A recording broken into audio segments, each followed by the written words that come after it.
Hello everyone, इस video के अंदर हम स्टार्ट करने वाले हैं क्लास 12th फिजिक्स का चैप्टर नंबर 4 जिसका नाम है मूविंग चार्जेस एंड मैग्नेटिज्म। इस चैप्टर के अंदर हम मूविंग चार्ज और उसकी वजह से जो भी मैग्नेटिज्म आने वाला है उसके बारे में पढ़ने वाले हैं। तो देखो, मूविंग चार्ज की वजह से मैग्नेटिज्म कैसे आता है कि आपको पता है कि जब चार्ज मूव कर रहा होता है, चार्ज फ्लो करता है तो हमें क्या मिलता है? करंट मिलता है, ठीक है। और जब करंट किसी भी कंडक्टर या वायर के अंदर फ्लो करेगा तो वो अपने आसपास क्या करेगा? मैग्नेटिक फील्ड प्रोड्यूस करेगा, यानी उस कंडक्टर के आसपास क्या आ जाएगा? मैग्नेटिज्म आ जाएगा। यानी एक्चुअल के अंदर इस चैप्टर में हम बात करेंगे कि करंट की वजह से जो भी मैग्नेटिज्म आने वाला है, मैग्नेटिक फील्ड आने वाला है, उसके बारे में हम इसके अंदर पढ़ेंगे। क्लियर है? तो देखो, इस चैप्टर के अंदर हमारा फर्स्ट टॉपिक है और वो है ओर्स्टेड एक्सपेरिमेंट। ओर्स्टेड एक साइंटिस्ट का नाम है और इन्होंने एक एक्सपेरिमेंट किया और इन्होंने एक्सपेरिमेंट में बताया कि जब भी किसी कंडक्टर के अंदर या वायर के अंदर करंट फ्लो करता है तो उसके आसपास क्या होता है? मैग्नेटिक फील्ड प्रोड्यूस होता है, ठीक है। और इसका इन्होंने एक एक्सपेरिमेंट किया। एक्सपेरिमेंट में क्या बताया इन्होंने? क्या किया कि स्ट्रेट वायर ले लिया, या आपके पास एक स्ट्रेट वायर लिया। इस स्ट्रेट वायर को इन्होंने किया क्या? बैटरी से कनेक्ट कर दिया। यहां पे एक की लगा दी और इसको कनेक्ट कर दिया एक बैटरी से। ये बैटरी का पॉजिटिव टर्मिनल होगा और ये नेगेटिव टर्मिनल होगा। और इन्होंने कहा कि जैसे ही यहां से आप की क्लोज करोगे, की लगाओगे, तो क्या होगा? पॉजिटिव टू नेगेटिव इस वायर के अंदर क्या होगा? करंट फ्लो करना स्टार्ट करेगा। वायर का नाम दे देते हैं हम ए बी। और जैसे ही यहां से करंट फ्लो करना स्टार्ट करेगा तो वो कैसे जाएगा? बी से ए की तरफ करंट जाने वाला है। क्लियर है? तो जब इस वायर के अंदर करंट जा रहा था तो इसके पास में क्या किया? इसके पास में एक मैग्नेटिक नीडल लेके आए, मैग्नेटिक कंपास लेके आए। इस तरीके से नीडल थी और जैसे इस नीडल को इस करंट कैरिंग वायर के पास में लेके आए तो इसकी जो नीडल थी वो क्या करेगी? वो डिफ्लेक्शन शो करेगी एक मोमेंट के लिए। और जो मैग्नेटिक नीडल होती है, कंपास जो होता है, वो मैग्नेटिक फील्ड के अंदर ही क्या करते हैं? डिफ्लेक्शन शो करते हैं। इसका मतलब यहां पे मैग्नेटिक नीडल डिफ्लेक्शन शो कर रही है, मतलब इस जगह पे क्या है? मैग्नेटिक फील्ड है। और वो मैग्नेटिक फील्ड किसकी वजह से आ रहा है? करंट की वजह से, ठीक है। करंट की वजह से कैसे आ रहा है? तो इन्होंने क्या किया, फिर यहां से की ओपन कर दी, ठीक है। जैसे ही आपका ओपन सर्किट होगा तो करंट जाना क्या हो जाएगा? बंद हो जाएगा।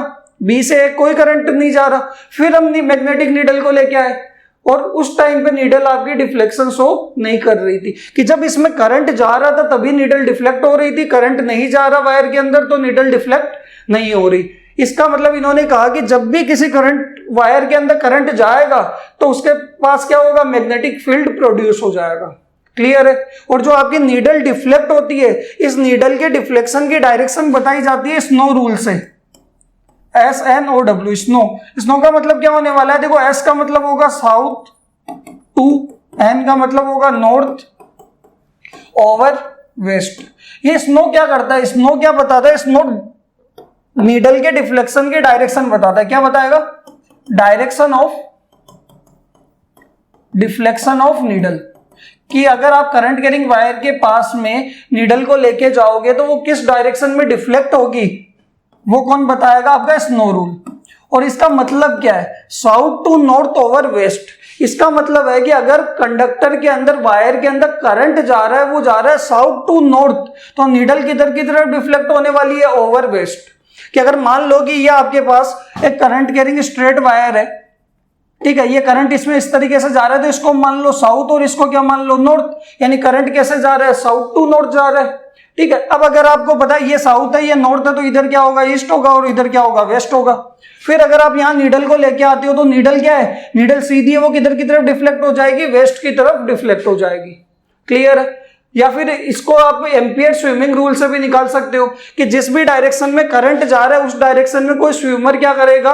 उस डायरेक्शन में फेस करके स्विम करेगा, तो उसका जो लेफ्ट हैंड होगा उस डायरेक्शन में नीडल क्या होगी? डिफ्लेक्ट होगी। जैसे मैंने बना दिया कि मान लो आपके पास ये वायर है, स्ट्रेट वायर है, ठीक है। इसमें करंट ऐसे जा रहा है तो आप इसको मान लो साउथ और इसको क्या मान लो? नॉर्थ। ये अपने आप ईस्ट हो जाएगा और ये क्या होगा? वेस्ट होगा। तो नीडल वेस्ट की तरफ क्या हो जाएगी? नीडल डिफ्लेक्ट हो जाएगी। या फिर आपका जो भी स्विमर है वो क्या करेगा? स्विम करेगा इस डायरेक्शन में, तो उसका जो लेफ्ट हैंड होगा उस डायरेक्शन में नीडल क्या हो जाएगी? डिफ्लेक्ट हो जाएगी।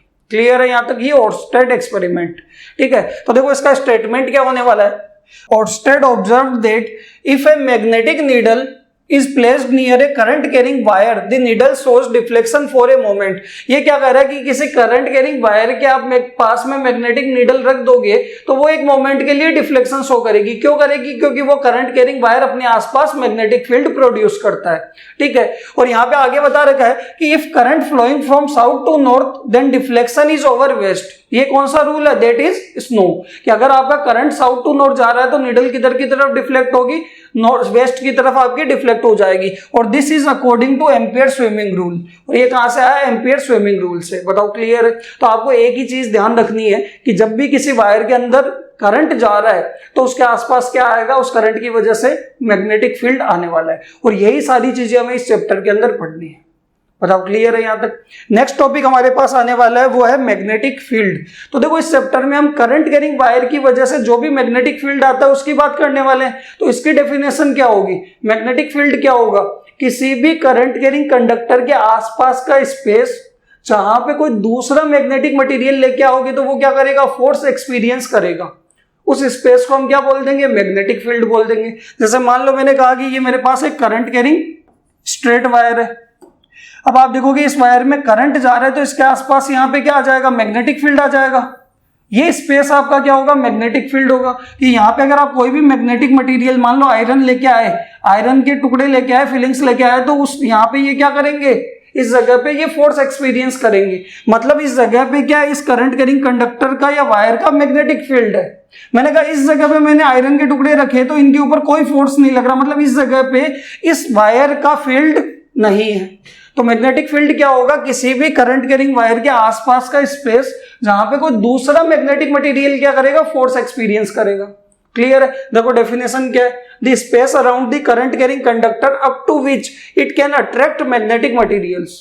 क्लियर है? और जो मैग्नेटिक फील्ड होता है इसको हम डिनोट किससे करते हैं? तो मैग्नेटिक फील्ड को डिनोट किया जाता है कैपिटल बी से।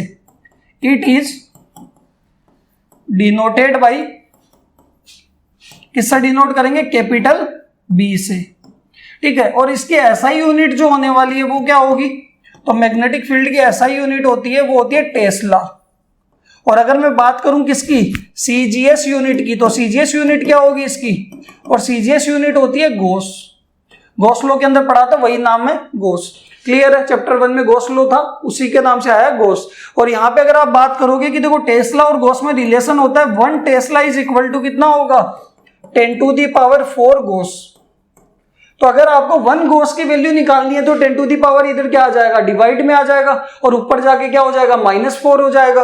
यानी आप लिख सकते हो कि 10 टू दी पावर -4 टेस्ला किसके इक्वल होगा? 1 गॉस के। या फिर 1 gauss is equal to 10 to the power -4 tesla. Clear है यहां तक? ये कैसी क्वांटिटी है? तो ये वेक्टर क्वांटिटी है। It is a vector quantity है। वेक्टर क्वांटिटी है इसका मतलब क्या है? इसके अंदर मैग्नीट्यूड भी है और उसके साथ साथ क्या है? डायरेक्शन भी है। बताओ क्लियर है यहां तक? अब बात करते हैं dimension of magnetic field. Magnetic field की डायमेंशन क्या होने वाली है? तो यहां से अगर आप देखोगे डायमेंशन कैसे निकालेंगे, तो हमें पता है किसी भी क्वांटिटी की डायमेंशन निकालने के लिए हमें क्या पता होना चाहिए? उसका फॉर्मूला पता होना चाहिए। यानी अगर आप देखोगे हम बात करते हैं dimension of magnetic field, dimension of magnetic field. तो मैग्नेटिक फील्ड की डायमेंशन निकालेंगे कैसे? तो देखो हमें फॉर्मूला पता होना चाहिए। और हमारे पास एक टॉपिक है, एक फॉर्मूला है कि किसी भी करंट कैरिंग कंडक्टर को यूनिफॉर्म मैग्नेटिक फील्ड के अंदर रखते हैं तो उसके ऊपर फोर्स लगता है। और उस फोर्स का फॉर्मूला इस चैप्टर में हम आगे पढ़ने वाले हैं। बट यहाँ पे मैं फॉर्मूला बता देता हूं आपको। फॉर्मूला क्या होने वाला है? वो होगा F = IBL sin थीटा। क्या होने वाला है? IBL sin theta. ये फॉर्मूला हम आगे चैप्टर के अंदर पढ़ने वाले हैं, ठीक है। ये है क्या कि किसी भी करंट कैरिंग कंडक्टर को, करंट कैरिंग वायर को किसी यूनिफॉर्म मैग्नेटिक फील्ड के अंदर रखते हैं, ठीक है, तो उसके ऊपर क्या लगता है? फोर्स लगता है। और वो फोर्स कितना लगेगा? IBL sin theta. F तो क्या आपका फोर्स है, I क्या है? उस कंडक्टर के अंदर कितना करंट फ्लो कर रहा है। B क्या होने वाला है? जिस भी मैग्नेटिक फील्ड के अंदर आपने रखा है उसको, यूनिफॉर्म मैग्नेटिक फील्ड, उसकी वैल्यू। L क्या होने वाली है? Length of conductor. और जो थीटा होने वाला है वो उसकी लेंथ और मैग्नेटिक फील्ड के बीच का एंगल होगा। कि मान लो यूनिफॉर्म मैग्नेटिक फील्ड है, उसके अंदर आप क्या रखोगे? कंडक्टर या वायर को रखोगे, तो उसकी जो वायर की एक्सिस है, एक्सिस और मैग्नेटिक फील्ड के बीच का एंगल क्या होगा? आपका थीटा होगा। बताओ क्लियर है? ठीक है, यानी आपके पास बी और एल के बीच का एंगल क्या होगा, थीटा होने वाला है। बताओ क्लियर है। तो यहां से अगर आपने ये फॉर्मूला पता लगा, एफ फोर्स है, आई करंट है, बी मैग्नेटिक फील्ड है, एल लेंथ है, और ये साइन थीटा जो है, साइन थीटा क्या होता है, यूनिट लेस और डायमेंशन लेस होता है। क्या होने वाला है, यूनिट लेस और डायमेंशन लेस होने वाला है। तो यहां से अगर आप देखोगे तो एफ बराबर आपके पास क्या आ जाएगा, आई बी एल। किसकी डायमेंशन निकालनी है, बी की, तो एफ अपॉन आई एल कहां चला जाएगा, डिवाइड के अंदर। फोर्स की डायमेंशन भी पता है, करंट का डायमेंशनल सिंबल भी पता है और लेंथ भी पता है। तो यहां से अगर आपके पास देखो एफ का तो हो जाएगा M L T minus two, mass into acceleration. Current का क्या होता है, डायमेंशनल सिंबल कैपिटल ए, और लेंथ का क्या होगा, एल। देखो ऊपर भी एल 1 है, नीचे भी एल कितना है, 1 है। तो ये तो कितना हो जाएगा, एल जीरो, तो क्या आने वाला है, एम तो 1, एल कितना हो जाएगा, cancel, zero, T minus to, और ए भी ऊपर जाके क्या हो जाएगा, -1। यानी M L zero T minus two A -1 क्या आने वाली है, मैग्नेटिक फील्ड की डायमेंशन आने वाली है। बताओ क्लियर है यहां तक। कैसी क्वांटिटी है, वेक्टर क्वांटिटी है, यानी मैग्नीट्यूड भी होगा और डायरेक्शन भी होगी। तो नेक्स्ट टॉपिक हम डायरेक्शन की बात करते हैं कि मैग्नेटिक फील्ड की डायरेक्शन कैसे निकालेंगे। तो देखो टॉपिक हमारे पास है direction of magnetic field in A current carrying straight wire. कि हमारे पास एक करंट कैरिंग स्ट्रेट वायर है, ये एक स्ट्रेट वायर है और इसके अंदर करंट कितना जा रहा है, ऊपर की तरफ आई करंट इसके अंदर जा रहा है। तो इसके आसपास क्या होगा, मैग्नेटिक फील्ड प्रोड्यूस होगा, और इस मैग्नेटिक फील्ड की डायरेक्शन निकालेंगे मैक्सवेल के राइट हैंड थंब रूल से। और ये क्या कहता है, मैक्सवेल का राइट हैंड थंब रूल क्या है कि राइट हैंड को इस तरीके से स्ट्रेच करोगे, थंब और फिंगर्स क्या हो, परपेंडिकुलर हो। फिर हम क्या करेंगे, करंट के डायरेक्शन में थंब को रखेंगे और फिंगर्स को कर्ल करना स्टार्ट करेंगे। तो जैसे ही आपने करंट के डायरेक्शन में थंब रखा और फिंगर्स को कर्ल करोगे तो इधर से क्या जाएगी, अंदर, और इधर से क्या आएगी, बाहर की तरफ। यानी यहां पे मैग्नेटिक फील्ड क्या आने वाला है, इनवर्ड। क्रॉस का मतलब क्या होता है, इनवर्ड। और यहां पे क्या आने वाला है, डॉट आने वाला है। डॉट का मतलब होता है आउटवर्ड। यानी यहां पे मैग्नेटिक फील्ड अंदर जाएगा और इधर से क्या आएगा, बाहर आएगा। यानी अगर मान लो ये आपके पास एक करंट कैरिंग स्ट्रेट वायर है, इसमें करंट ऊपर जा रहा है, तो करंट की डायरेक्शन में मैंने थंब रखा। अब देखो इधर से फिंगर्स कर्ल करूंगा तो इधर से अंदर, तो इधर से क्या आएगी, बाहर आएगी। यानी यहां पे देखो ऐसे कोसेंट्रिक सर्किल की फॉर्म के अंदर मैग्नेटिक फील्ड जाने वाला है, मैग्नेटिक फील्ड लाइंस आने वाली है, इधर से इनवर्ड और इधर से आउटवर्ड। एक और चीज देखना, जो भी मैग्नेटिक फील्ड होगा उसकी डायरेक्शन जो करंट है उसके क्या होगी, परपेंडिकुलर होगी। देखो करंट ऊपर जा रहा है, मैग्नेटिक फील्ड अंदर जा रहा है, अंदर का मतलब जेड एक्सिस, ये वाई एक्सिस परपेंडिकुलर है। या बाहर आ रहा है तो भी यहां पे देखो ऐसे बाहर आ रहा है, तो ये तो ऊपर जा रहा है करंट और मैग्नेटिक फील्ड इधर आ रहा है, तो दोनों क्या होते हैं, यानी करंट और मैग्नेटिक फील्ड आपस में क्या होंगे, परपेंडिकुलर होने वाले हैं। क्लियर है यहां तक। यहां पे अगर मान लो आपके पास इस तरीके से स्ट्रेट वायर है और इसमें करंट कितना जा रहा है, आई, तो कैसे निकालोगे, करंट की डायरेक्शन में थंब को रखो, फिंगर्स को कर्ल करना स्टार्ट करो। देखो पहले परपेंडिकुलर है, कर्ल करना स्टार्ट करोगे तो इधर से अंदर जाएगी, तो इधर से क्या आएगी, बाहर आ जाएगी। यानी यहां पे क्रॉस, यहां पे क्या आएगा, डॉट। बताओ क्लियर है यहां तक। तो देखो इसके अंदर क्या स्टेटमेंट है, the direction of magnetic field is given by Maxwell right hand thumb rule. कि आपके पास करंट कैरिंग स्ट्रेट वायर है और उसके अंदर मैग्नेटिक फील्ड की डायरेक्शन दी जाती है मैक्सवेल के कौन से रूल से, राइट हैंड थंब रूल से। बात करते हैं ये रूल क्या होता है। It states that if we hold our right hand in such a way that thumb is perpendicular to the fingers, कि इस तरीके से हमें राइट हैंड को होल्ड करना है कि थंब और फिंगर्स क्या हो, या थंब फिंगर्स के क्या हो, परपेंडिकुलर हो। If thumb gives the direction of current then curling of fingers will give the direction of magnetic field. Clear है यहां तक, ये समझ में आ कि आपके पास जो भी स्ट्रेट वायर है उसके करंट की डायरेक्शन के अंदर क्या करो, थंब रखो और फिंगर्स को कर्ल करना स्टार्ट करो। ये आपके पास फर्स्ट। सेकंड हम बात करते हैं कि हमें डायरेक्शन निकालनी है मैग्नेटिक फील्ड की इन ए करंट कैरिंग क्लोज लूप या क्लोज कॉइल। कि हमारे पास क्या है, एक current carrying in A current carrying close loop. तो इसके अंदर देखो मैग्नेटिक फील्ड की डायरेक्शन कैसे निकालेंगे। इसमें डायरेक्शन निकाली जाती है स्क्रू रूल से। कौन से रूल से, स्क्रू रूल से। और स्क्रू रूल क्या होता है कि जो भी आपके पास क्लोज्ड कॉइल है, करंट कैरिंग या लूप है, उसके सेंटर के अंदर क्या रखो, स्क्रू को रखो। कि राइट हैंड में स्क्रू लो और उस कॉइल के क्या रख दो, सेंटर पे रख दो, और उसको रोटेट कराओ in the direction of current. कि जिस भी डायरेक्शन में करंट जा रहा है उस डायरेक्शन में उसको क्या कराओ, रोटेट कराओ। और जैसे आप रोटेट कराओगे तो वो स्क्रू क्या करेगा, वो मोशन करेगा, या तो अंदर जाएगा या बाहर आएगा। और वो स्क्रू की जो भी मोशन होगी वही क्या होगी, यानी अंदर जा रहा है या बाहर आ रहा है, वही क्या होगी, उसके अंदर मैग्नेटिक फील्ड की डायरेक्शन देगा। कि अगर स्क्रू अंदर जा रहा होगा तो मतलब उस कॉइल के अंदर मैग्नेटिक फील्ड की डायरेक्शन क्या होगी, इनवर्ड होगी। और अगर स्क्रू बाहर आ रहा होगा तो डायरेक्शन क्या होगी, आउटवर्ड होगी। देखो इसको डायग्राम से समझते हैं कि मान लो मैंने कहा कि ये मेरे पास एक क्या है, सर्कुलर कॉइल है, और इसमें करंट कैसे जाएगा, इसमें करंट जाएगा क्लॉकवाइज। देखो इस तरीके से क्लॉकवाइज करंट जा रहा है। इसमें डायरेक्शन कैसे निकालेंगे, तो आप क्या करो, यहाँ सेंटर के ऊपर क्या रखो, राइट हैंड में स्क्रू रखो और सेंटर पे रख दो। राइट हैंड में स्क्रू लिया और सेंटर पे रख दिया। अब क्या करो, इसको करंट की डायरेक्शन में रोटेट कराओ। तो जैसे ही आप स्क्रू को क्लॉकवाइज रोटेट कराते हो तो वो कहाँ चला जाता है, वो अंदर चला जाता है। यानी इसके सेंटर पे या इसके अंदर मैग्नेटिक फील्ड की डायरेक्शन क्या होगी, अंदर जा रहा है, मतलब इनवर्ड। क्लियर है। यही अगर आपने क्या किया, एक और सर्कुलर कॉइल ले ली और इसमें डायरेक्शन कैसे ले ली, करंट की डायरेक्शन आपने ले ली कैसे, एंटी क्लॉकवाइज। अब क्या रखो, सेंटर के ऊपर स्क्रू को रखो और करंट की डायरेक्शन में रोटेट कराओ। तो जब आप एंटी क्लॉकवाइज घुमाते हो तो वो क्या आता है, बाहर आता है। यानी यहाँ पे इसके अंदर मैग्नेटिक फील्ड की डायरेक्शन क्या होगी, बाहर आ रहा है, मतलब क्या होगी, आउटवर्ड होगी। यहाँ पे क्या होगी, इनवर्ड होगी। आया समझ में। तो देखो आप डायरेक्ट भी याद रख सकते हो कि जब भी क्लॉकवाइज करंट जाता है तो स्क्रू अंदर जाएगा, यानी डायरेक्शन क्या होने वाली है, इनवर्ड। और एंटी क्लॉकवाइज के अंदर क्या आने वाली है, आउटवर्ड आने वाली है। और आप घर पे भी ट्राई कर सकते हो कि एक स्क्रू ड्राइवर लेना और कहीं पे भी नट बोल्ट लगे हुए हैं वहां पे क्या करना, ओपन करना। पहले एंटी क्लॉकवाइज घुमाओगे ओपन हो जाएगा, फिर क्लॉकवाइज घुमा के वापस क्या कर देना, क्लोज कर देना, वापस लगा देना, वरना घर वाले मारेंगे। तुम बोलोगे सर ने बोला था खोलने को, सर ने वापस लगाने को भी बोला बेटे। यहाँ पे अगर आप देखोगे, यहाँ पे मैं लिख सकता हूं कि अगर क्लॉकवाइज करंट जा रहा है तो क्लॉकवाइज करंट के अंदर क्या होने वाला है, इनवर्ड मैग्नेटिक फील्ड।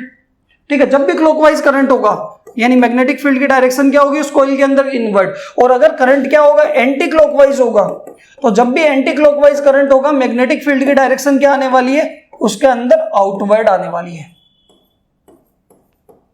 आया समझ में। ये आपके पास क्लोज लूप के अंदर। अब आप देखो स्क्रू रूल के बिना भी आप निकाल सकते हो इसके अंदर डायरेक्शन। मैक्सवेल का राइट हैंड थंब रूल लगा लो। कैसे, मैंने यहां पे क्या किया, छोटा सा वायर कंसीडर कर लिया।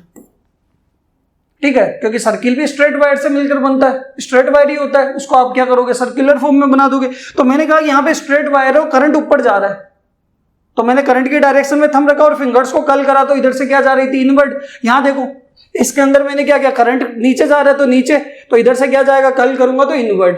क्लियर है। यहाँ पे अगर आप देखोगे तो यहाँ पे भी सेम कहानी, इधर इनवर्ड जा रहा है तो वो इसके अंदर से क्या आएगा, आउटवर्ड आएगा। ठीक है। या फिर मान लो आपके पास ये एक इस तरीके से क्लोज लूप है और करंट क्या जा रहा है इसके अंदर, क्लॉकवाइज आ रहा है। तो क्लॉकवाइज आ रहा है तो आपको पता है कि क्या होने वाली है, डायरेक्शन इनवर्ड होने वाली है। या फिर अलग अलग स्ट्रेट वायर की वजह से भी निकालोगे तो क्या आने वाला है, देखो इनवर्ड, इधर से देखोगे इनवर्ड, इसमें नीचे देखोगे तो इधर से इनवर्ड, इधर इनवर्ड, यानी क्या आने वाला है, इनवर्ड आने वाला है। तो सीधा याद रखो, अगर आपके पास कोई करंट कैरिंग स्ट्रेट वायर है तो मैक्सवेल का राइट हैंड थंब रूल लगाओ, करंट की डायरेक्शन में थंब रखो और फिंगर्स को कर्ल करना स्टार्ट करो, इनवर्ड आउटवर्ड पता लग जाएगा।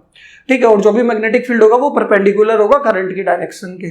ठीक है। अगर क्लोज लूप है तो क्लॉकवाइज या फिर एंटी क्लॉकवाइज, देखो क्लॉकवाइज है तो क्या जाएगा, इनवर्ड जाएगा, उस कॉइल के अंदर क्या जाएगा, इनवर्ड होगा। और एंटी क्लॉकवाइज करंट जा रहा है तो उस कॉइल के अंदर क्या होगा, आउटवर्ड होगा। इनवर्ड का मतलब है इस कॉइल के अंदर मैग्नेटिक फील्ड लाइंस अंदर की तरफ जाएगी, आउटवर्ड का मतलब इससे बाहर निकलेगी। बताओ क्लियर है यहां तक। ठीक है। और एक और चीज का ध्यान रखना कि जो आपके पास स्ट्रेट वायर है, ठीक है, यहां पे जो भी मैग्नेटिक फील्ड लाइंस आती है वो क्या आती है, कोसेंट्रिक सर्किल की फॉर्म में होती है। कोसेंट्रिक सर्किल का मतलब है कि ये आपके पास करंट कैरिंग स्ट्रेट वायर है, यहां पे जितनी भी मैग्नेटिक फील्ड लाइंस आएगी वो क्या आएगी, कोसेंट्रिक सर्किल की फॉर्म में आएगी। इधर से सारी क्या होगी, इनवर्ड, और इधर से सब क्या होगी, आउटवर्ड। आया समझ में। और इधर से सारी अंदर जा रहे हैं सर्किल और इधर से बाहर आ रहे हैं, कोसेंट्रिक सर्किल की फॉर्म में होती है magnetic field lines current carrying straight wire में। बट क्लोज लूप की अगर हम बात करें तो क्लोज लूप के अंदर जितनी भी मैग्नेटिक फील्ड लाइंस होती है वो सारी की सारी क्या होती है, स्ट्रेट एंड पैरेलल लाइंस होती है, घूम के वापस नहीं आती, इन्फिनिटी तक जाती है। यानी अगर आप देखोगे कि मैंने यहां पे बनाया कि ये मेरे पास क्या है, एक करंट कैरिंग क्लोज लूप है, इसके अंदर करंट जा रहा है मान लो कैसे, क्लॉकवाइज, तो इसके अंदर मैग्नेटिक फील्ड लाइंस क्या जाएगी, इनवर्ड जाएगी। यानी सारी की सारी देखो इसके अंदर स्ट्रेट एंड पैरेलल लाइंस होने वाली है। बताओ क्लियर है। तो ये आपके पास डायरेक्शन ऑफ मैग्नेटिक फील्ड। और इस चैप्टर के अंदर सबसे ज्यादा इंपॉर्टेंट टॉपिक क्या है? डायरेक्शन। अगर आपको डायरेक्शन नहीं आती आप आगे न्यूमेरिकल सॉल्व ही नहीं कर पाओगे। क्यों? क्योंकि मान लो किसी पॉइंट पे एक से ज्यादा मैग्नेटिक फील्ड है, ठीक है, तो आप एक से ज्यादा मैग्नेटिक फील्ड है तो नेट मैग्नेटिक फील्ड निकालने के लिए आप क्या करोगे? वेक्टर सम करोगे। और वेक्टर सम के लिए आपको सही डायरेक्शन पता होनी चाहिए, तभी तो आप एंगल निकाल पाओगे दोनों के बीच में। और अगर आपको डायरेक्शन ही नहीं पता तो आप क्या नहीं कर सकते? वेक्टर सम नहीं कर सकते। तो डायरेक्शन बहुत ज्यादा इंपॉर्टेंट है और बहुत ज्यादा आसान भी है। क्लियर है यहां तक? नेक्स्ट हम बात करते हैं बायो-सावर्ट लॉ। अब अगर आप देखोगे बायो-सावर्ट लॉ क्या है, आपको पता है कि किसी भी वायर में करंट जा रहा है तो उसके आसपास मैग्नेटिक फील्ड आएगा। अब मैग्नेटिक फील्ड आएगा तो उस मैग्नेटिक फील्ड की डायरेक्शन भी हम निकाल सकते हैं। हमने क्लोज लूप है तो स्क्रू रूल से निकाल लेंगे, और करंट कैरिंग स्ट्रेट वायर है तो हम क्या करेंगे? हम कौन सा रूल लगा देंगे? मैक्सवेल का राइट हैंड थंब रूल लगा देंगे। यानी हमें मैग्नेटिक फील्ड पता है कि मैग्नेटिक फील्ड आएगा, उसकी डायरेक्शन भी पता है, बट उसकी वैल्यू कितनी होने वाली है, मैग्नीट्यूड कितना होने वाला है वो नहीं पता। कि मैंने कहा कि मान लो मेरे पास ये करंट कैरिंग स्ट्रेट वायर है, बताओ यहाँ पे इस वायर की वजह से पी पॉइंट पे मैग्नेटिक फील्ड कितना होगा। मुझे ये भी पता है कि मैग्नेटिक फील्ड आएगा, तुम्हें भी पता है मैग्नेटिक फील्ड आएगा, डायरेक्शन भी पता है कि करंट की डायरेक्शन में थंब रखेंगे तो इधर क्या जाएगा? इनवर्ट जाएगा। बट उसकी वैल्यू कितनी है मैग्नेटिक फील्ड की? वैल्यू पता है? वो वैल्यू किसने बताई? बायो-सावर्ट ने। बायो-सावर्ट ने एक छोटे से एलिमेंट की वजह से किसी पर्टिकुलर पॉइंट पे मैग्नेटिक फील्ड की वैल्यू दे दी, ठीक है। यानी मैग्नीट्यूड किसने बताया? वो बायो-सावर्ट ने बताया। देखो इन्होंने क्या किया, इन्होंने कहा कि आपके पास कोई भी करंट कैरिंग स्ट्रेट वायर है या फिर करंट कैरिंग वायर है। मैंने मान लिया कि मेरे पास इस तरीके से एक करंट कैरिंग वायर है, ठीक है। इस वायर के अंदर करंट कितना जा रहा है? इस वायर के अंदर आई करंट जा रहा है, ठीक है। तो इस वायर से मान लो यहां पे इस पी पॉइंट के ऊपर मुझे मैग्नेटिक फील्ड निकालना है, तो बायो-सावर्ट ने पूरे वायर के लिए बताया ही नहीं। इन्होंने अपने स्टेटमेंट के अंदर क्या किया, इन्होंने एक छोटा सा लेंथ एलिमेंट कंसिडर कर लिया इस वायर का। इस वायर का छोटा सा स्मॉल क्या ले लिया? एक एलिमेंट ले लिया जिसकी लेंथ कितनी होगी? डीएल, ठीक है। और इस एलिमेंट में से भी क्या जाएगा? करंट फ्लो करेगा। यानी इसको नाम दे दिया गया आईडीएल। और आईडीएल क्या हो जाएगा? आपका पूरा करंट एलिमेंट क्या हो जाएगा? Current element. यानी इन्होंने क्या किया, इस एलिमेंट में से करंट जा रहा है तब भी ये भी क्या करेगा? मैग्नेटिक फील्ड प्रोड्यूस करेगा। तो इस करंट एलिमेंट की वजह से इस पॉइंट पी के ऊपर इन्होंने क्या बता दिया? मैग्नेटिक फील्ड बता दिया। अब बताओ आपके पास लेंथ स्मॉल है, स्मॉल लेंथ में से, स्मॉल एलिमेंट में से करंट जा रहा है, तो यहां पे मैग्नेटिक फील्ड भी क्या आएगा? स्मॉल आएगा। उस मैग्नेटिक फील्ड की इन्होंने वैल्यू बता दी और कहा कि अगर आपको पूरे वायर के लिए निकालना है तो क्या कर लो? इंटीग्रेट कर लो कि भाई स्मॉल एलिमेंट अगले एलिमेंट का भी सेम आएगा, सारे एलिमेंट्स के लिए मैग्नेटिक फील्ड आएगा, ऐड करोगे। इसका मतलब क्या है कि आप क्या करो? पूरी लेंथ के लिए इंटीग्रेट कर लो। आया समझ में? तो इन्होंने क्या किया, इन्होंने एक छोटा सा एलिमेंट ले लिया, ठीक है, लेंथ कितनी थी? डीएल, और उसमें से आई करंट जाएगा तो ये क्या बन जाएगा? आईडीएल करंट एलिमेंट बन जाएगा। इस करंट एलिमेंट से आर डिस्टेंस दूर कितने एंगल पे? थीटा एंगल पे। पॉइंट क्या है हमारा? पी। कि इस करंट एलिमेंट से आर डिस्टेंस दूर थीटा एंगल पे हमारा पॉइंट क्या है? पी। इस पी पॉइंट के ऊपर मैग्नेटिक फील्ड भी आपका क्या होगा? डीबी होगा, क्योंकि लेंथ हमने स्मॉल ली है, स्मॉल लेंथ में करंट जा रहा है तो मैग्नेटिक फील्ड भी क्या आएगा? स्मॉल आएगा, छोटा सा आएगा। क्लियर है? तो इन्होंने कहा कि करंट एलिमेंट की वजह से आर डिस्टेंस दूर थीटा एंगल पे जो मैग्नेटिक फील्ड होगा डीबी, या मैग्नेटिक फील्ड का जो भी मैग्नीट्यूड होगा वो डिपेंड करेगा या डायरेक्टली प्रोपोर्शनल होगा किसके? करंट एलिमेंट के खुद के। कि भाई इस एलिमेंट की लेंथ ज्यादा होगी तो मैग्नेटिक फील्ड ज्यादा आ जाएगा, या फिर करंट ज्यादा जा रहा होगा तब भी मैग्नेटिक फील्ड ज्यादा आएगा। यानी इन्होंने कहा कि जो भी मैग्नेटिक फील्ड आएगा उस पॉइंट पे वो डायरेक्टली प्रोपोर्शनल होगा, डिपेंड करेगा किसके ऊपर? करंट एलिमेंट के खुद पे। करंट एलिमेंट की वजह से जो भी मैग्नेटिक फील्ड आया वो किस पे डिपेंड करेगा? करंट एलिमेंट पे। सेकंड इन्होंने कहा कि किस पे डिपेंड करेगा? डायरेक्टली प्रोपोर्शनल होगा जो भी एंगल है उसके साइन के, यानी साइन थीटा के। कि भाई डीएल और आर के बीच में एंगल कितना है? थीटा। तो डीएल और आर के बीच में जो भी एंगल है उसके साइन के, यानी साइन थीटा के डायरेक्टली प्रोपोर्शनल होगा। और तीसरा इन्होंने कहा कि इनवर्सली प्रोपोर्शनल होगा डिस्टेंस के स्क्वायर के। कि आप देखोगे जैसे जैसे डिस्टेंस बढ़ाते जाओगे, वायर से दूर जाते जाओगे, मैग्नेटिक फील्ड क्या होता जाएगा? कम होता जाएगा। क्लियर है? यहां पे आपके पास तीन इक्वेशन आ गई। इक्वेशन नंबर 1, ये आपके पास 2, और ये आपके पास क्या है? 3। और इन तीनों को हम क्या कर देंगे? इन तीनों को हम कंबाइन कर देंगे, यानी कंबाइन ऑल थ्री इक्वेशंस। और जैसे तीनों इक्वेशंस को कंबाइन करेंगे तो dB is directly proportional to कितना आ जाएगा, IDL sin थीटा अपॉन में क्या आ जाएगा, R स्क्वायर, यही आने वाला है। और जैसे ही आप प्रोपोर्शनल का साइन उठाओगे क्या आने वाला है, कांस्टेंट आ जाएगा। यानी मैं यहाँ पे क्या लिखूंगा, dB equals to K IDL sin theta, और अपॉन में क्या आने वाला है, अपॉन में आ जाएगा आपके पास R स्क्वायर। किसकी वैल्यू आ गई, dB की। और K क्या है, कांस्टेंट ऑफ प्रोपोर्शनलिटी। यानी अगर आप यहाँ पे देखोगे तो K तो आपके पास क्या आने वाला है, कांस्टेंट ऑफ प्रोपोर्शनलिटी। और इस K की वैल्यू पता है कितनी होती है, K की वैल्यू होती है म्यू नॉट अपॉन 4 पाई। और इस म्यू नॉट अपॉन 4 पाई की पूरे की वैल्यू होती है 10 टू दी पावर -7। और यहाँ पे म्यू नॉट का है, चैप्टर 1 में देखो एप्सिलॉन नॉट आया था, परमिटिविटी ऑफ फ्री स्पेस। यहाँ पे म्यू नॉट क्या है, म्यू नॉट है परमिएबिलिटी ऑफ फ्री स्पेस, कि यहाँ पे जो एयर है उस एयर का क्या इफेक्ट आ रहा है, एयर भी अपना इफेक्ट डाल रही है मैग्नेटिक फील्ड के अंदर, उसको बोलेंगे परमिएबिलिटी ऑफ फ्री स्पेस। यानी अगर आप देखोगे तो यहाँ पे म्यू नॉट क्या होने वाला है, वो होने वाला है परमिएबिलिटी ऑफ फ्री स्पेस, यानी एयर या फ्री स्पेस की परमिएबिलिटी। और इस म्यू नॉट की अगर आप वैल्यू निकालोगे तो क्या आने वाली है, तो अगर आप देखोगे कि आपके पास म्यू नॉट अपॉन 4 पाई कितना है, 10 की पावर -7, तो अकेला म्यू नॉट निकालोगे तो क्या होगा, 4 पाई इधर मल्टीप्लाई में चला जाएगा, तो म्यू नॉट आपके पास आ जाएगा 4 पाई इंटू 10 की पावर -7। और इसके यूनिट और डायमेंशन हम आगे निकालेंगे।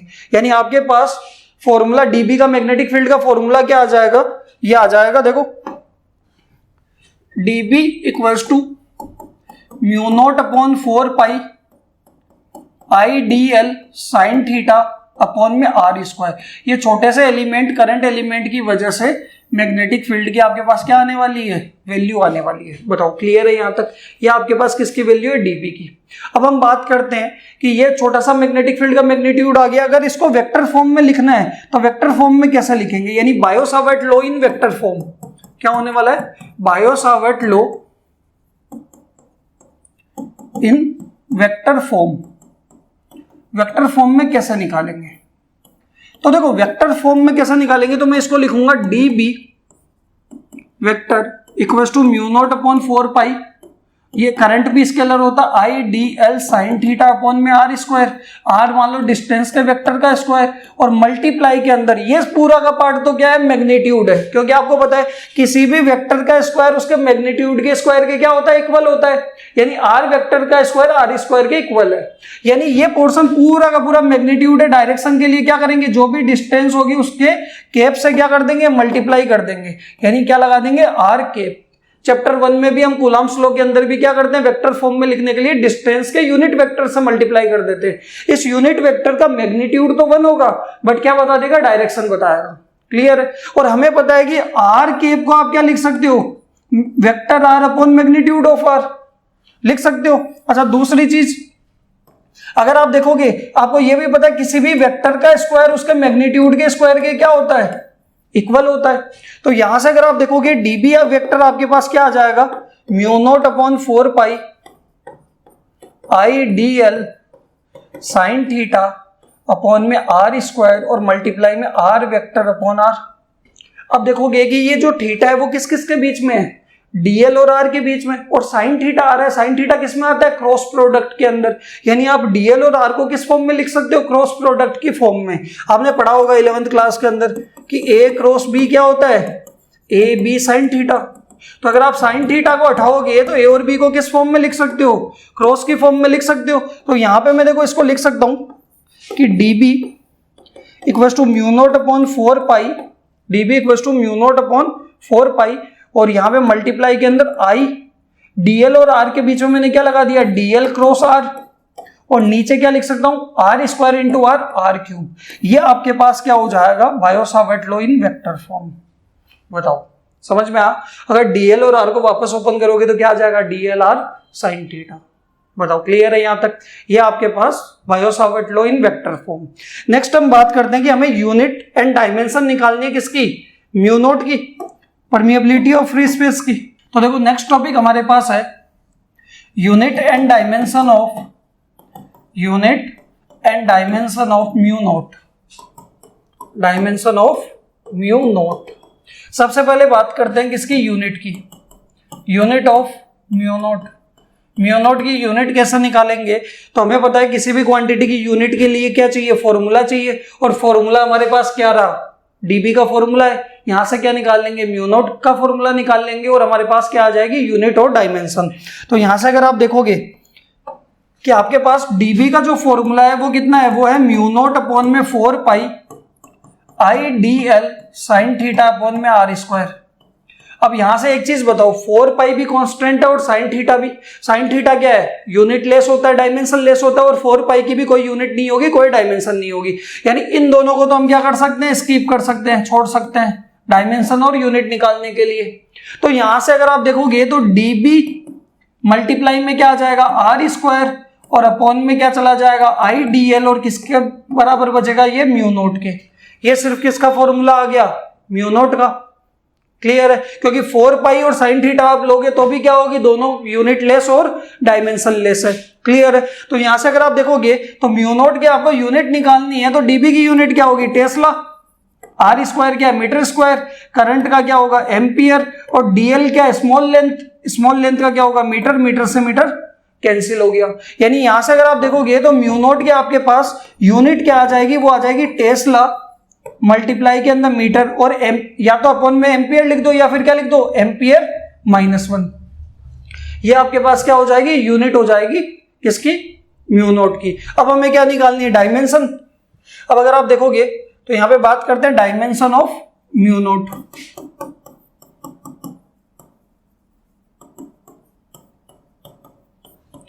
देखो डायमेंशन ऑफ म्यू नोट क्या होने वाली है, तो आपके पास वही सेम फॉर्मूला किसका, डीबी का, क्या, म्यू नोट अपॉन में 4 pi I D L sine theta upon में आर स्क्वायर। सेम कहानी, मुझे म्यू नोट का फॉर्मूला निकालना है तो क्या लिखूंगा, डीबी इंटू आर स्क्वायर, और अपॉन में क्या हो जाएगा, आई डी एल। यही होने वाला है। अब डीबी की डायमेंशन, डीबी क्या है, मैग्नेटिक फील्ड, अभी हमने निकाला था F equal to I B L sine theta से, ठीक है, और वो हमारे पास क्या आई थी, अगर नहीं याद आपको तो आप निकाल सकते हो साइड के अंदर, कि आपके पास फॉर्मूला क्या था, F equal to I B L sine theta. देखो रटना कुछ भी नहीं है, अगर रट्टा मारोगे 5 दिन 7 दिन में भूल जाओगे, ठीक है। इससे अच्छा है कि आप फॉर्मूला याद रखो और हर एक चीज क्या करो, डेराइव कर लो, निकाल लो साइड में, 1 मिनट लगनी है, ठीक है। और अगर आपने रट्टा मार रखा और गलती से छोटी से भी गलती कर दी तो आपका आंसर गलत हो जाएगा। क्लियर है, तो यहां पे अगर आप देखोगे, आपको पता है साइन थीटा तो कोई काम का नहीं है, बी का निकालोगे तो क्या लिखोगे, F upon I L, F भी पता है, आई भी पता है, एल भी पता है, तो डीबी की डायमेंशन क्या होगी, देखो एम एल 0 टी -2 ए -1, यही आई थी, ठीक है। आर स्क्वायर क्या डिस्टेंस, यानी कितना हो जाएगा, एल की पावर 2, आई का कितना होगा, ए, और ये एल। बताओ क्लियर है। यहां से अगर आप देखोगे तो आपके पास क्या आने वाला है, mu naught equals to M, ऊपर हो जाएगा देखो L2 T -2 A -1, और यहां पे नीचे कितना है, A, और ये L, यही है। तो यहां से एक L से तो ऊपर 2 है, नीचे 1 है, तो क्या होगा, 2 - 1 1, L 1 बचेगा, और A भी ऊपर जाके कितना हो जाएगा, -2। यानी आपके पास डायमेंशन क्या आने वाली है, वो आने वाली है M L T -2 A -2, यानी M1 L1 T -2 A -2, ये किसकी डायमेंशन हो जाएगी, म्यू नोट की। बताओ क्लियर है यहां तक। यानी हमारे पास बायो-सावर्ट लॉ क्या था, बायो-सावर्ट के अंदर छोटे से किसी भी करंट कैरिंग वायर के आसपास क्या आता है, मैग्नेटिक फील्ड आता है। बायो-सावर्ट ने क्या किया कि स्मॉल एलिमेंट ले लिया, उसमें करंट जा रहा होगा, तो उसकी वजह से थीटा एंगल पे r डिस्टेंस दूर मैग्नेटिक फील्ड निकाला, और वो कितना आया, dB equals to mu naught, कितना है, mu naught upon 4 pi I D L sine theta upon में आर स्क्वायर, ये वैल्यू आई, ठीक है। उसको हमने वेक्टर फॉर्म में निकाल लिया, यूनिट और डायमेंशन निकाल ली। बताओ क्लियर है। एक और चीज ध्यान रखना कि जो भी डीबी होगा, मैग्नेटिक फील्ड होगा, उसकी जो डायरेक्शन होगी करंट के तो परपेंडिकुलर होती है। इसके साथ साथ याद रखना कि जो भी आपका डीएल है और ये आर है, इन दोनों के प्लेन के भी क्या होगा, परपेंडिकुलर होगा। जो भी मैग्नेटिक फील्ड होगा, यानी मान लो यहाँ पे इनवर्ड है तो आर अंदर जा रहा है, आर के क्या जाएगा, वो परपेंडिकुलर जाएगा। क्लियर है यहां तक। ये चीज ध्यान रखना कि जो भी डीबी होगा वो डीएल और आर के क्या होगा, परपेंडिकुलर होगा। नेक्स्ट हम बात करते हैं, वो करते हैं एप्लीकेशन ऑफ बायो-सावर्ट लॉ। देखो फर्स्ट एप्लीकेशन हमारे पास है magnetic field at the centre of A current carrying circular coil, कि हमारे पास एक करंट कैरिंग सर्कुलर कॉइल है और उसके सेंटर पे हमें मैग्नेटिक फील्ड निकालना है। और ये किसका एप्लीकेशन है? बायो-सावर्ट का, यानी बायो-सावर्ट लॉ का यूज करके हमें करंट कैरिंग सर्कुलर कॉइल के सेंटर पे मैग्नेटिक फील्ड निकालना है। तो देखो हम करेंगे क्या, सर्किल की एक स्मॉल लेंथ कंसिडर कर लेंगे डीएल, एक एलिमेंट ले लेंगे डीएल और उसमें करंट आई जा रहा होगा, यानी करंट एलिमेंट ले लेंगे आईडीएल। ठीक है, उस आईडीएल की वजह से सेंटर के ऊपर क्या निकालेंगे? मैग्नेटिक फील्ड निकालेंगे और वो क्या आने वाला है? डीबी, स्मॉल मैग्नेटिक फील्ड आएगा। ये स्मॉल लेंथ की वजह से आया, स्मॉल एलिमेंट की वजह से आया, और टोटल निकालने के लिए क्या कर लेंगे? उसको इंटीग्रेट कर लेंगे, क्योंकि सर्किल की टोटल लेंथ क्या होने वाली है? वो होगी 2πr। ठीक है, तो हम पूरा टोटल निकालने के लिए उसको इंटीग्रेट कर लेंगे। क्लियर है यहां तक? ठीक है, तो देखो इसका डायग्राम क्या होने वाला है कि मान लेते हैं ये हमारे पास एक करंट कैरिंग सर्कुलर कॉइल है। ठीक है, और इसमें करंट कितना जा रहा है? आई करंट इसके अंदर फ्लो कर रहा है और ये इसका सेंटर है ओ, और इसकी रेडियस कितनी होने वाली है? Small R. ठीक है, तो इसके अंदर हम करेंगे क्या है कि स्मॉल एलिमेंट कंसीडर कर लेंगे। मैंने कहा कि यहाँ पे मैंने एक छोटा सा करंट एलिमेंट ले लिया, इस एलिमेंट की लेंथ कितनी होगी? डीएल, और करंट कितना जा रहा होगा? आई, यानी करंट एलिमेंट कितना? आईडीएल। इस आईडीएल से आर डिस्टेंस दूर इस सेंटर पे ओ पॉइंट पे मैग्नेटिक फील्ड कितना होगा? स्मॉल मैग्नेटिक फील्ड होगा कितना? डीबी। अच्छा एक चीज देखना, डीएल और आर के बीच में एंगल कितना होगा? 90 डिग्री। क्यों? क्योंकि सर्किल के सेंटर से जो भी लाइन सरफेस पे जाती है वो क्या होती है? परपेंडिकुलर होती है, 90 डिग्री एंगल बनाती है। तो हम करेंगे क्या, करंट एलिमेंट से थीटा एंगल पे आर डिस्टेंस दूर जो भी मैग्नेटिक फील्ड होगा, स्मॉल मैग्नेटिक फील्ड डीबी, वो कितना होगा? μ0/4π IDL sin θ/r², Biot-Savart law से। ठीक है, फिर थीटा की वैल्यू पुट करेंगे, ये आपके पास स्मॉल एलिमेंट का आ गया। अगले स्मॉल आईडीएल का निकालोगे तब भी सेम आएगा, अगले का भी सेम आएगा, अगले का भी सेम आएगा, यानी पूरे सर्किल के छोटे छोटे एलिमेंट को निकाल के ऐड करोगे, उससे अच्छा क्या करोगे, एक एलिमेंट का निकाल के इंटीग्रेट कर लेते हैं पूरी लेंथ के लिए, और सर्किल की पूरी लेंथ क्या है? 2πr। क्लियर है यहां तक? तो सबसे पहले तो हम क्या करते हैं, डीबी की वैल्यू निकालते हैं।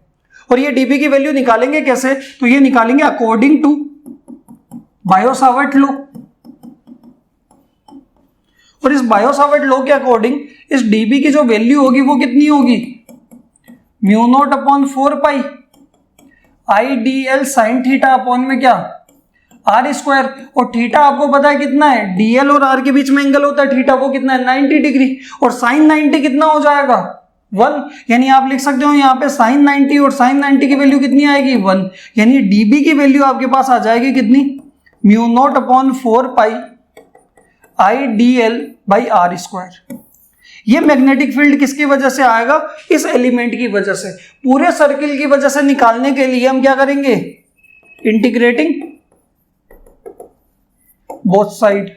और जैसे ही दोनों साइड इंटीग्रेट करेंगे तो यहां पे हमारे पास आएगा 1.dB, और यहां पे आएगा μ0/4π IDL/r²। साइन थीटा की वैल्यू कितनी हो जाएगी? 1। बताओ क्लियर है? आप देखोगे किसके रेस्पेक्ट में इधर इंटीग्रेट कर रहे हैं? एल के रेस्पेक्ट में।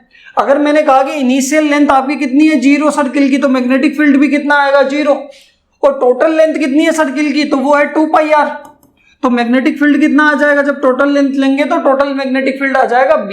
बताओ क्लियर है? अब देखो इंटीग्रेशन के अंदर जिसके रेस्पेक्ट में आप इंटीग्रेट करते हो, 1 का इंटीग्रेशन क्या होता है? जिसके रेस्पेक्ट में करते हो वही आ जाता है। यानी यहाँ पे 1 है और 1 का इंटीग्रेशन क्या होगा? b के रेस्पेक्ट में कर रहे हो तो वैल्यू क्या आ जाएगी? b आ जाएगी। 1.dB कितना? b, 0 से b। और यहाँ पे अगर आप देखोगे तो μ0/4π I/r² तो क्या है? l के रेस्पेक्ट में कॉन्स्टेंट है, और यहाँ पे क्या बचेगा? सिर्फ 1.dl, और ये 0 से 2πr। बताओ समझ में आया? और 1.dl क्या है? 1 का इंटीग्रेशन किसके रेस्पेक्ट में? l के रेस्पेक्ट में, तो क्या आ जाएगा? l ही आ जाएगा।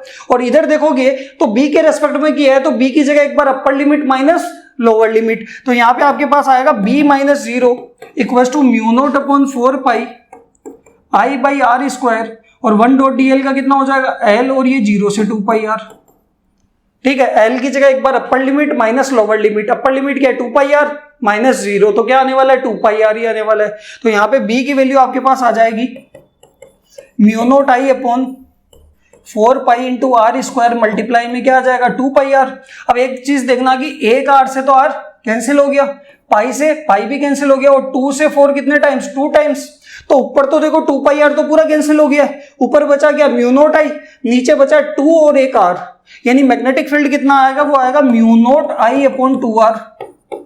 ये क्या आने वाला है, सर्किल के करंट के रिंग सर्कुलर कॉइल के सेंटर पे मैग्नेटिक फील्ड। म्यू नॉट क्या है, परमिएबिलिटी ऑफ फ्री स्पेस, आई क्या है, उसमें कितना करंट फ्लो कर रहा है, ठीक है, और आर क्या है, उसकी रेडियस, यानी मैग्नेटिक फील्ड सेंटर के ऊपर कितना आया, वो आपके पास आया mu naught I upon 2 into are.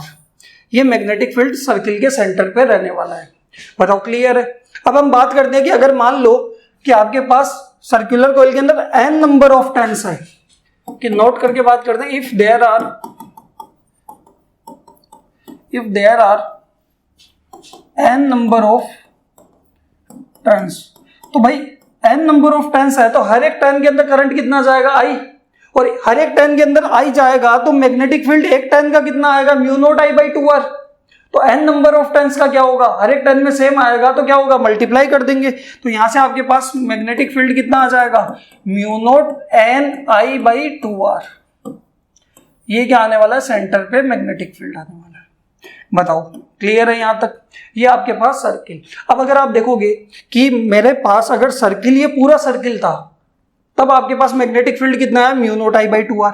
मैंने कहा मान लो सर्किल आधा है, तो हम यहां पे इंटीग्रेट तो लेंथ के रेस्पेक्ट में कर रहे हैं, ठीक है, लेंथ के अंदर करंट जा रहा है इसलिए मैग्नेटिक फील्ड आ रहा है। तो अगर मान लो सर्किल आधा है, तो अगर आपका सर्किल आधा है तो ये लिमिट 0 से क्या हो जाएगी, पाई आर हो जाएगी, भाई लेंथ आधी हो जाएगी, तो मैग्नेटिक फील्ड भी आपका क्या आ जाएगा, हाफ आ जाएगा। आया समझ में। यानी अगर आपके पास सर्किल पूरा नहीं है, स्मॉल पोर्शन दे रखा है, आधा सर्किल है तो मैग्नेटिक फील्ड आधा हो जाएगा। अगर आपके पास 3/4 सर्किल है तो मैग्नेटिक फील्ड भी कितना हो जाएगा, 3/4 हो जाएगा, ठीक है। तो आपको स्मॉल पोर्शन अगर सर्किल का दे रखा है तो उसके सेंटर पे मैग्नेटिक फील्ड कैसे निकालोगे, तो उसका एक फॉर्मूला होता है, और फॉर्मूला क्या होने वाला है, स्मॉल पोर्शन के लिए बात कर रहा हूं,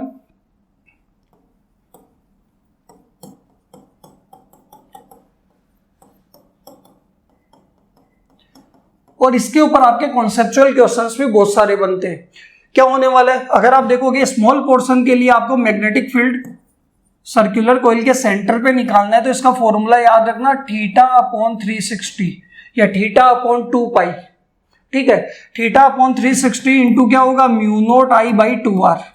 देखो mu naught I by 2r तो क्या पूरे सर्किल का है, और थीटा बाई 360 बता देगा कि कितना सर्किल आपको गिवन है, ठीक है। तो उतने पोर्शन का आपने 10th क्लास में पढ़ा होगा ना मैथ्स में, एलिमेंट्री पोर्शन का area, minor sector, major sector. उसी तरीके से आपके पास अगर जितना भी सेक्टर गिवन है सर्किल का, उसकी वजह से सेंटर पे मैग्नेटिक फील्ड का फॉर्मूला क्या होगा, थीटा अपॉन 360।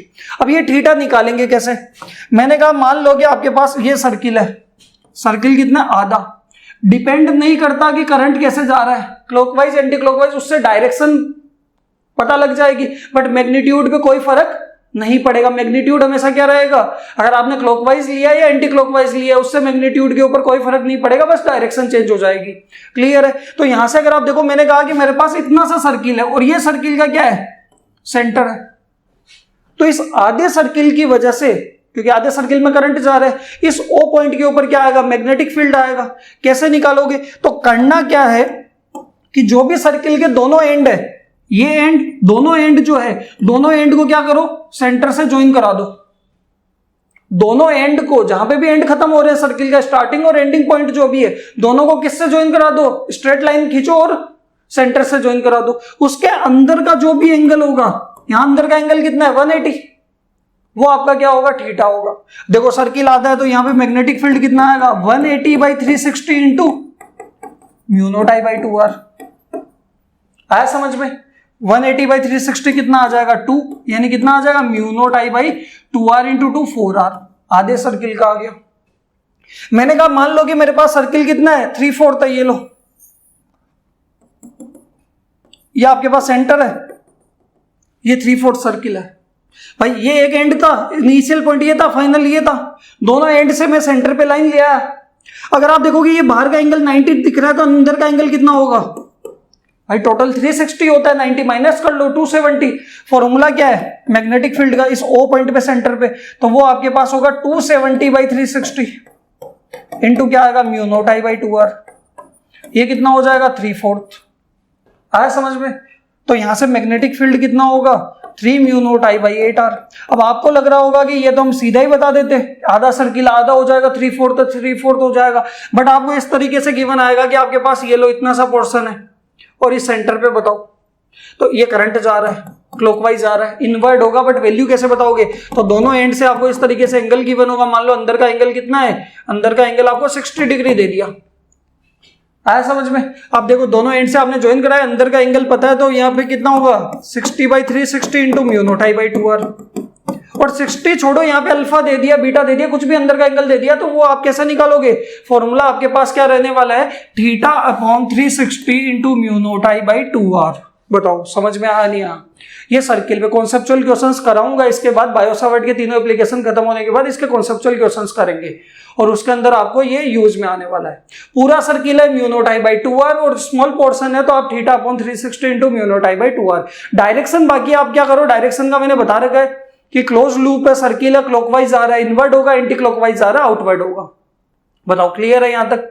सेकंड एप्लीकेशन की बात करते हैं। तो देखो सेकंड एप्लीकेशन हमारे पास है magnetic field on the axis of A current carrying circular coil, कि हमारे पास एक करंट कैरिंग सर्कुलर कॉइल है और उसके सेंटर से जो भी लाइन जाएगी वो उसको हम क्या बोलेंगे, एक्सिस बोलेंगे, और उस एक्सिस के ऊपर हम क्या करेंगे, एक पॉइंट P कंसिडर कर लेंगे। उस P पॉइंट के ऊपर करंट कैरिंग सर्कुलर कॉइल की वजह से हमें नेट मैग्नेटिक फील्ड निकालना है, मैग्नेटिक फील्ड की वैल्यू हमें निकालनी है। ठीक है, तो देखो इसका डायग्राम क्या होने वाला है कि मान लेते हैं कि ये हमारे पास क्या है, करंट कैरिंग सर्कुलर कॉइल है और ये इसका क्या होने वाला है, सेंटर होने वाला है, जिसको हम क्या नाम देंगे O, और इसकी रेडियस कितनी मान लेते हैं, रेडियस मान लेते हैं स्मॉल a, और इसमें मान लेते हैं करंट जा रहा है I और वो कैसे जा रहा है, एंटी क्लॉकवाइज जा रहा है। क्लॉकवाइज भी मान सकते हो, एंटी क्लॉकवाइज भी मान सकते हो, बस डायरेक्शन चेंज होनी है, वैल्यू सेम आएगी। ठीक है, और इसके सेंटर से जो भी लाइन पास हो रही है, इस लाइन को हम क्या बोलेंगे, एक्सिस बोलेंगे, और इस एक्सिस के ऊपर मैंने एक पॉइंट कंसिडर कर लिया P। इस P पॉइंट के ऊपर हमें नेट मैग्नेटिक फील्ड निकालना है और इसकी डिस्टेंस मान लेते हैं सेंटर से कितनी होने वाली है, x।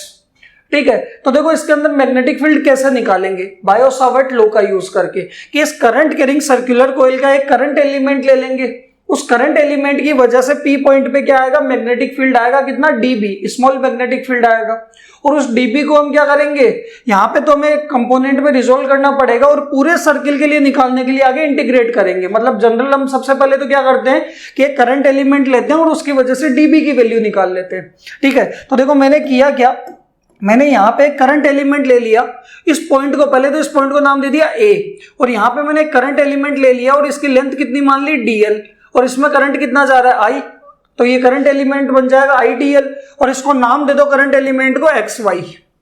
क्लियर है?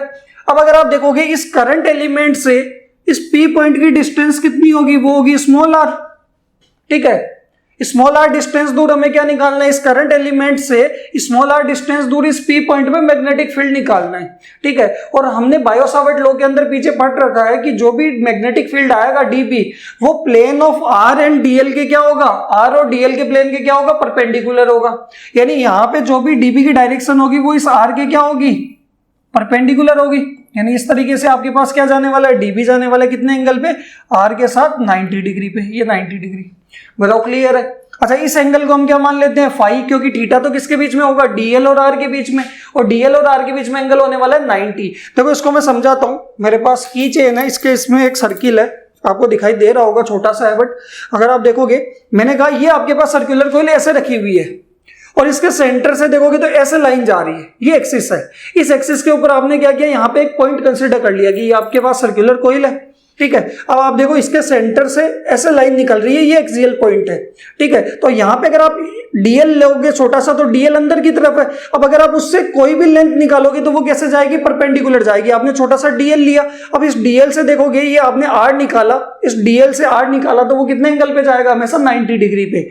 यानी dl और r के बीच में एंगल कितना होने वाला है, 90।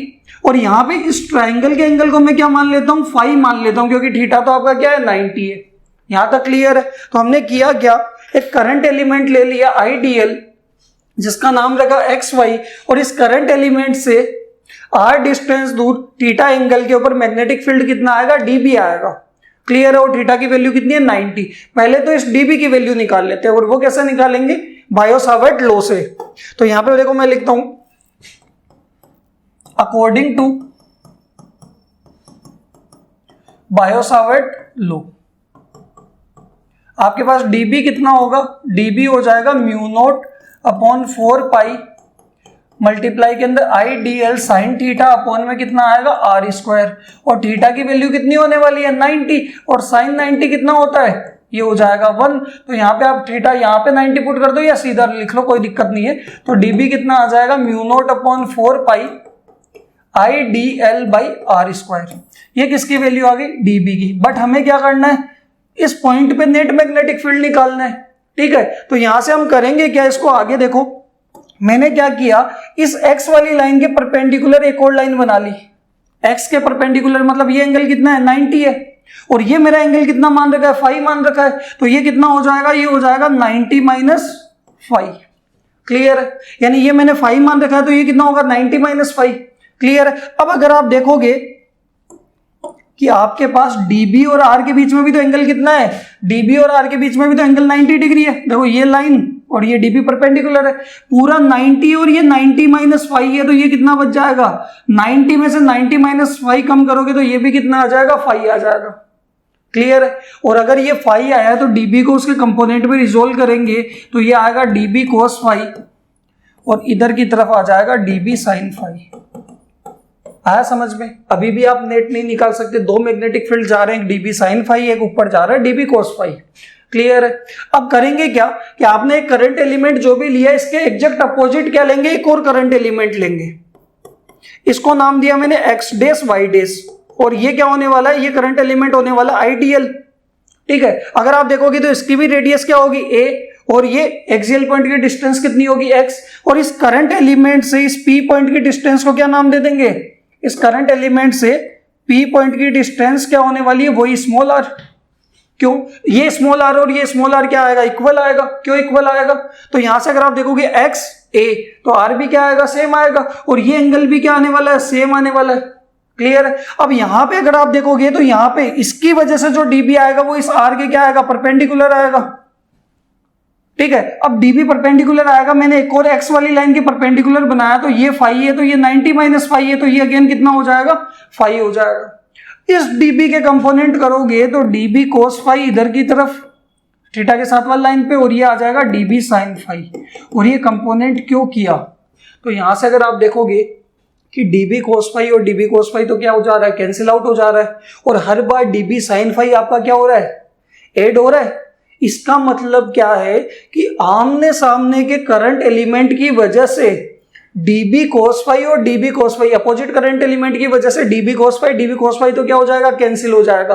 और हर बार ऐड कौन होगा, dB साइन फाई। कि भाई आप पूरे सर्किल की वजह से निकालोगे, एक एलिमेंट लिए अगला लोगे, पूरे सर्किल की वजह से निकालोगे, पूरे को इंटीग्रेट करोगे, तो आमने सामने के करंट एलिमेंट जो भी होंगे वो क्या करेंगे, opposite current element dB cos phi को तो कैंसिल आउट कर देंगे।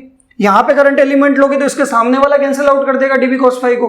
हर बार कौन ऐड होगा, dB साइन फाई। यानी हम करेंगे क्या, इस P पॉइंट के ऊपर जो नेट मैग्नेटिक फील्ड होगा वो इसी डायरेक्शन के अंदर जाएगा, कितना, B नेट। और हम dB साइन फाई, एक एलिमेंट का जो dB साइन फाई होगा ये हर एक एलिमेंट के लिए ऐड होना है, तो इसको हम क्या करेंगे, पूरे सर्किल के लिए इंटीग्रेट कर लेंगे।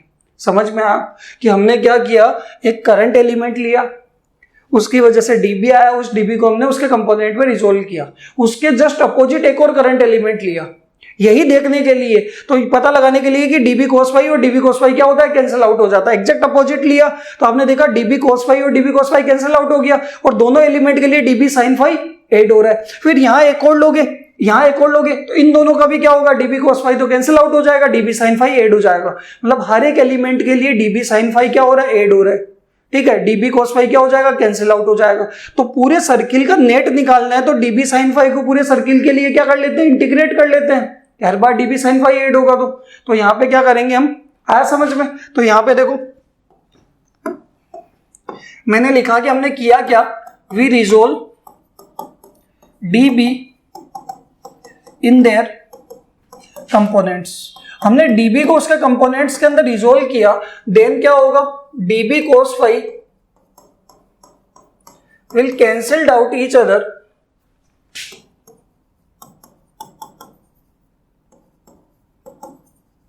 एक दूसरे को क्या कर देंगे, कैंसिल आउट कर देंगे। किसके लिए, for opposite current elements.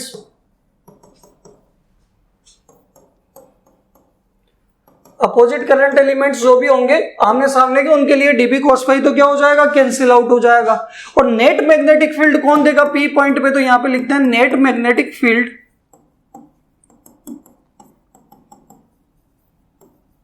Eight point P. तो वो नेट मैग्नेटिक फील्ड जो बी नेट होगा वो किसके इक्वल होगा, वो integration of dB sine phi, क्योंकि हर एक एलिमेंट के लिए डीबी साइन फाई ऐड होगा तो पूरे सर्किल के लिए डीबी साइन फाई को इंटीग्रेट कर देंगे। और लिमिट क्या होगी, 0 से पूरे सर्किल की लेंथ कितनी है 2 पाई ए, क्योंकि रेडियस कितनी थी हमारे पास स्मॉल ए। आया समझ में। अब अगर आप देखोगे तो हमारे पास इस इक्वेशन के अंदर, इसको मान लेते हैं इक्वेशन नंबर 2, डीबी की वैल्यू तो इक्वेशन 1 के अंदर हमारे पास है। और साइन फाई कैसे निकालेंगे, तो आ जाओ डायग्राम में। अगर आप देखोगे ये पॉइंट एओपी के अंदर ये फाई ये सारे फाई इक्वल है, तो यहां पे क्या करते हैं, इस ट्रायंगल एओपी को बाहर निकाल लेते हैं। ए रेडियस, एक्स इसके डिस्टेंस एक्सियल पॉइंट की, और आर क्या है आपके करंट एलिमेंट से बी पॉइंट की डिस्टेंस। तो इस ट्रायंगल को बाहर निकालते हैं। तो देखो इन ट्रायंगल कौन सा है, एओपी। देखो एओपी ट्रायंगल को बनाएंगे तो यहां पे इस तरीके से बनेगा। ये पॉइंट क्या है पी, ये ओ और ये कैपिटल ए। ये स्मॉल ए इसकी क्या है रेडियस होने वाली है, यानी डिस्टेंस ए से ओ की, ठीक है। और ये एक्स होने वाला है और ये स्मॉल आर, और ये एंगल कितना है फाई, और ये एंगल कितना होने वाला है 90। आपको पता है एंगल के सामने तो क्या होता है, थीटा के सामने परपेंडिकुलर, 90 के सामने हाइपोटेनियस, और बचा क्या बेस। वैल्यू किसकी निकालनी है, साइन फाई की। साइन फाई कैसे निकालेंगे, तो आपको याद होगा पंडित बद्री प्रसाद हरहर बोले, तो यहाँ पे साइन जो होता है वो क्या होता है पी बाई एच। तो यहाँ पे साइन फाई की वैल्यू कितनी आएगी, पी तो कितना है आपके पास ए, और एच कितना है आर, यानी साइन फाई की वैल्यू कितनी आ जाएगी a by R. Equation number 3। Equation 1 के अंदर डीबी है, इक्वेशन 3 के अंदर साइन फाई है। दोनों कहां पुट करेंगे 1 और 3, 2 के अंदर इंटीग्रेट करेंगे, हमारे पास क्या आ जाएगा, नेट मैग्नेटिक फील्ड आ जाएगा एक्सिस के ऊपर। आया समझ में। तो यहां पे करेंगे क्या, पुट इक्वेशन कौन सी 1 and 3 इन इक्वेशन 2। और यहां पे आपके पास बी नेट कितना आएगा, अगर आप देखोगे तो लिमिट आपके पास है 0 से 2 पाई ए, डीबी की value I mu naught upon 4 pi I D L by R square, ठीक है। और मल्टीप्लाई के अंदर कितना आएगा ए बाई आर। अगर आप देखोगे साइन थीटा तो हमने 90 रखा था, साइन 91 हो गया। यहां से अगर आप देखोगे एल के रेस्पेक्ट में हमें क्या करना है, इंटीग्रेट करना है, और एल के रेस्पेक्ट में बची हुई सारी की सारी चीजें क्या है, कांस्टेंट है। तो यहाँ पे आपके पास बाकी सब क्या आ जाएगा, मल्टीप्लाई के अंदर बाहर आ जाएगा कितना, mu naught upon 4 pi I A upon में आर क्यूब तो बाहर आ जाएगा, और 0 से 2 पाई ये लिमिट है, और ये क्या बचेगा 1 डॉट डी एल, यानी 1 का करना है इंटीग्रेशन एल के रेस्पेक्ट में, और कितना आ जाएगा 1 डॉट डी एल, एल ही आ जाएगा। तो हमारे पास बी नेट की वैल्यू आ जाएगी, ये होगी mu naught upon 4 pi I A by R cube, और 1 डॉट डी एल एल, और ये क्या होगा 0 से 2 पाई है। क्लियर है। अब एल की जगह एक बार upper limit minus lower limit, और वो कितना आएगा 2 पाई ए माइनस 0, 2 पाई ए ही आने वाला है, यानी यहाँ पे डायरेक्ट लिख देते हैं बी नेट की वैल्यू आपके पास आ जाएगी mu naught upon 4 pi I small A upon R cube multiply के अंदर 2 पाई ए, ये आने वाला है। यहां से अगर आप देखोगे तो देखो क्या क्या चीजें कैंसिल आउट हो रही है, यही आपके पास क्या क्या चीजें कैंसिल आउट हो रही है। 2 से 4 कैंसिल आउट हो रहा है 2 टाइम्स, पाई से पाई कैंसिल हो रहा है। तो बी नेट आपके पास आ रहा है, वो आ रहा है म्यू नॉट आई ए अपॉन में ए इंटू ए स्क्वायर अपॉन में 2 आर क्यूब। ये आपके पास क्या आएगा, मैग्नेटिक फील्ड आएगा। और अगर कोइल में n नंबर ऑफ टर्न्स है तो क्या होगा, n से मल्टीप्लाई हो जाएगा। और एक और चीज, मान लो r की वैल्यू तो आपको गिवन ही नहीं आएगी, आपको तो क्या गिवन आएगा, आपको तो ऐसे ये सर्कुलर कोइल है और इसकी रेडियस कितनी है a, और एक्सिस की डिस्टेंस दे देंगे, एक्सियल पॉइंट की डिस्टेंस दे देंगे x, r आपको दे ही नहीं रखा। तो यहां से आप r की वैल्यू निकाल सकते हो, ये क्या है परपेंडिकुलर, ये क्या है बेस, r क्या है हाइपोटेनियस। तो यहां पे हम क्या करेंगे, इसी से निकाल लेते हैं। देखो r की वैल्यू अगर आप निकालोगे इस ट्रायंगल एओपी के अंदर, तो आपके पास हाइपोटेनियस का स्क्वायर इक्वल्स टू बेस का स्क्वायर प्लस परपेंडिकुलर का स्क्वायर, यही होगा।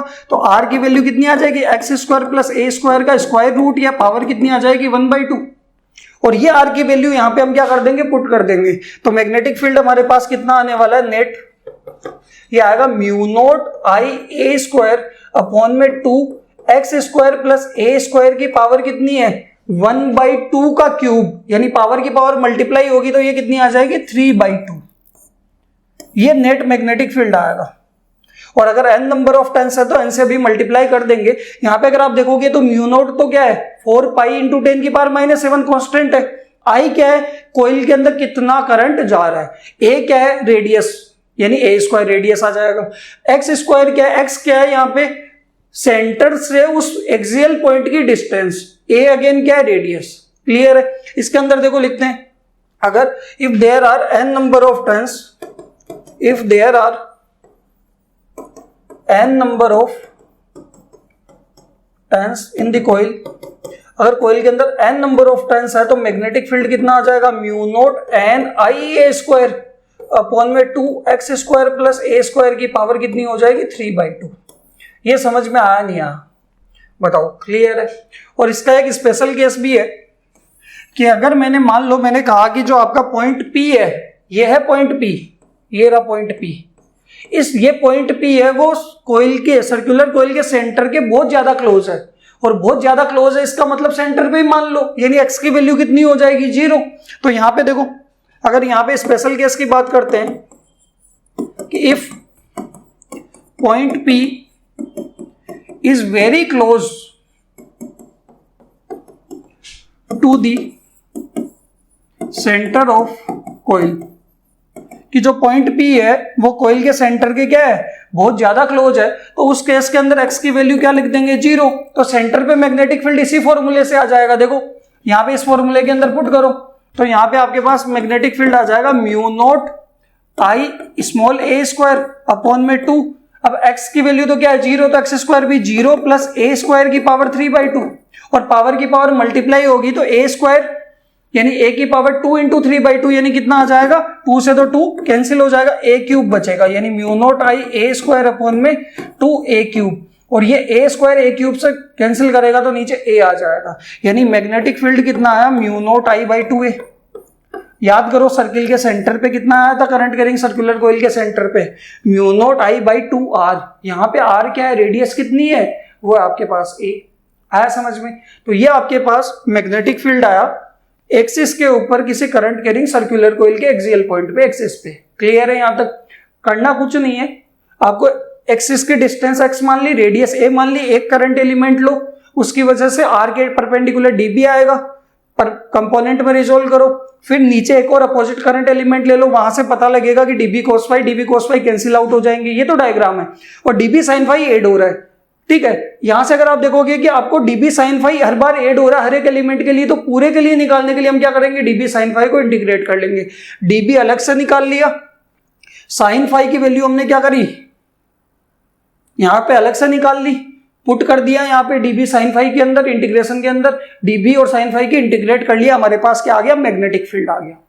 और अगर आपके पास वेरी क्लोज है सर्किल के सेंटर के, तो उस केस में x को 0 किया तो सेंटर पे भी मैग्नेटिक फील्ड आ गया। यानी ये आपके पास ये फॉर्मूला आपका बहुत इंपॉर्टेंट है, ये मैग्नेटिक फील्ड आने वाला है। बताओ क्लियर है। ये तो मैग्नीट्यूड है। अब एक चीज देखना, डायरेक्शन की बात करते हैं। डायरेक्शन कैसे होगी। ये करंट कैरिंग सर्कुलर कोइल है, ये क्या है आपके पास करंट कैरिंग सर्कुलर कोइल है।